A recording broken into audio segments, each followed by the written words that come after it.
میں وقت کی نزاکت کو بھی پیش نظر رکھتے ہوئے صرف دو باتیں آپ سے عرض کرنا چاہتا ہوں۔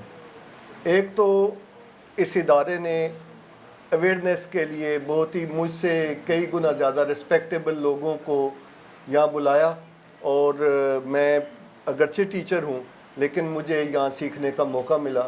میں مبشر لقمان صاحب کا، اسامہ رضی صاحب کا شکریہ ادا کرتا ہوں، اور میں میرے بڑے بھائی ہیں ڈاکٹر مجاہد منصوری صاحب، ان کے زیر سایہ پڑھا بھی ہوں، ان کے ساتھ پڑھایا بھی ہے بحیثیت کولیگ بھی، تو میں ان تینوں کا تو طالب علم ہوں۔ اس وقت مجھے جس پہلو سے آپ کے سامنے بات کرنی ہے وہ تھوڑا سا عجیب ہے۔ فرض کریں اس وقت کشمیر میں، مقبوضہ کشمیر میں پبلک میں میجارٹی ہندوؤں کی ہو اور گورنمنٹ پاکستان کی ہو، بالکل صورت اس کے برعکس ہو۔ مجھے چونکہ یہاں دین کی نمائندگی کرنی ہے، میجارٹی ہو ہندوؤں کی پبلک میں اور حکومت پاکستان کی ہو، اور پاکستان کی حکومت ان کے مندر گرائے، ان کے بچے اٹھا لے، ان کی عورتیں اٹھائے اور ان کے مندر میں جانے پر پابندیاں لگائے، ان کی املاک تباہ کرے، تو بیٹا میرا دین یہ کہتا ہے کہ میں پاکستان کی گورنمنٹ کے خلاف آواز اٹھاؤں گا۔ مسلمان ہونا کوئی تعصب نہیں ہے۔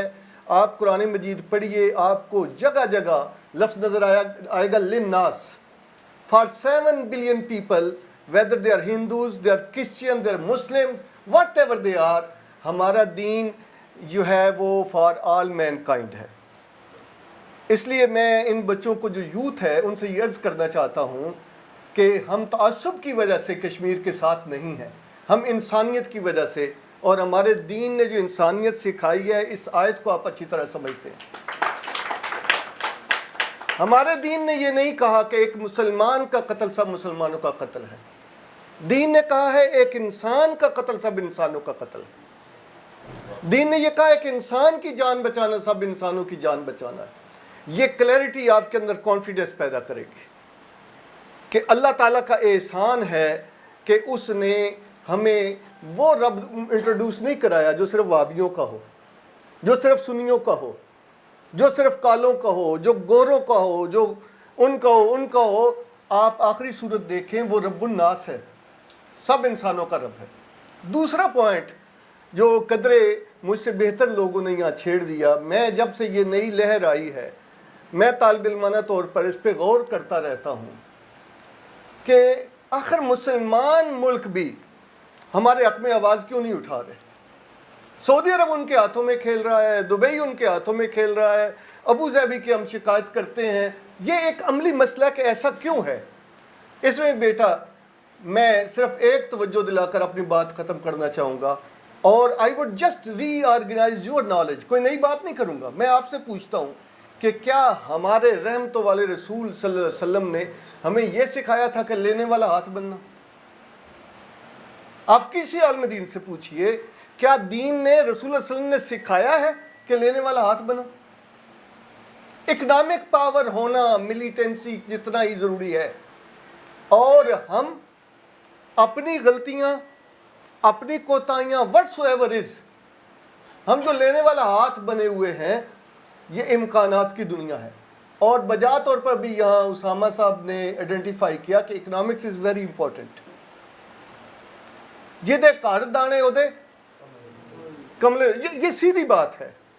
اس وقت جو ہے ہمیں اس فوری مسئلے کی ٹربل شوٹنگ ضرور کرنی ہے، لیکن اس کے ساتھ ساتھ ہمیں سمجھنا ہے کہ ہمارے رسول صلی اللہ علیہ وسلم نے معاشی قوت بننے پر زور نہیں دیا، کر کے دکھایا۔ میں اس پہ بات ختم کر رہا ہوں۔ مدینے میں ایک آدمی بہت بدحواسی کے ساتھ تیزی سے بھاگتا ہوا جا رہا تھا، اور لوگوں نے کہا ٹھہرو ذرا بات سنو، تو وہ کہنے لگا میرے پاس ٹائم نہیں ہے۔ انہوں نے کہا بھائی بات تو سنو، کیا مسئلہ ہے؟ تو وہ کہنے لگا میں جلدی جلدی اپنے قبیلے میں جا کر بتانا چاہتا ہوں کہ محمد صلی اللہ علیہ وسلم پر ایمان لے آؤ، غربت کا ڈر ختم ہو جاتا۔ اس لیے یاد رکھیں کہ آپ بچے ہیں، آپ یوتھ ہیں، آپ کو محنت کرنی چاہیے۔ اللہ نے ہماری سرزمین کو نوازا ہے، ہمیں بہترین مین پاور دی ہے، ہمارے پاس بہترین نیچرل ریسورسز ہیں۔ اس لیے ویگ قسم کی گفتگو اور ان اچیویبل خواب اور ٹارگٹس، اس سے ہمیں نکلنا چاہیے. اس ادارے نے یہ اچھا کام کیا ہے. اور مجھے آخری بات صرف یہی عرض کرنی ہے کہ میں نے یہاں آ کر کشمیریوں پر صرف مظالم کا دکھ شیئر نہیں کیا، وہ تو ہے ہی ہے. ہمارے جتنے یہاں دوست تشریف لائے ہیں الحمدللہ انہوں نے مسائل کی نشاندہی سے آگے بڑھ کر آئیڈینٹیفائی کیا ہے کہ ہمیں کچھ کرنا ہے، اور یہ بالکل کرسٹل کلیئر بتایا ہے کہ جو کچھ کرتا ہے God helps those who help them self. Thank you very much.